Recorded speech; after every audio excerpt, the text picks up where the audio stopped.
In the 1950s, the quiet town of Hinkley, California, became home to hundreds of families living under a silent killer. But it wasn't obvious at first. PG&E, the local utility company, had been using hexavalent chromium, a toxic, cancer-causing chemical, in their cooling towers for years, and the wastewater was dumped into unlined ponds that seeped directly into the groundwater, slowly poisoning the wells that hundreds of residents relied on for drinking, cooking, and bathing, but no one knew until symptoms began appearing decades later. People started reporting strange illnesses, rashes that wouldn't heal, nosebleeds, liver problems, and in some cases, aggressive cancers that seemed to strike otherwise healthy families. Yet the deaths were written off as coincidences, lifestyle issues, or bad luck, leaving residents frustrated and scared as the illness spread quietly through the community.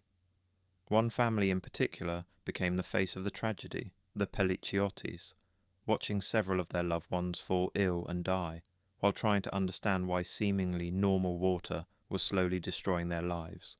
while neighbours whispered about unexplained deaths and children with deformities, creating an atmosphere of paranoia and fear, and lawsuits began to pile up. But PG&E denied responsibility, claiming they followed all regulations, even as internal documents later revealed that they had been aware of the dangers for years, deliberately concealing evidence and prioritizing profits over human life.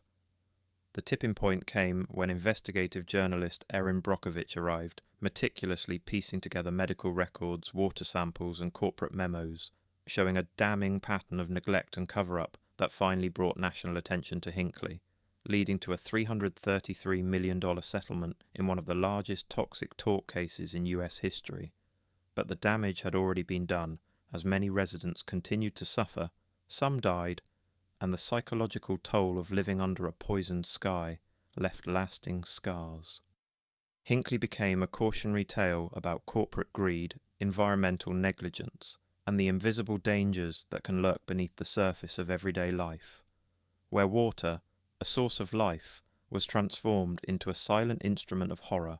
leaving families to ask why it took so long for the truth to emerge, and why nobody acted sooner, making Hinkley a chilling example of how ordinary towns can become epicenters of tragedy when the people in charge prioritize profit over human life, and a haunting reminder that sometimes the greatest threats are the ones we cannot see.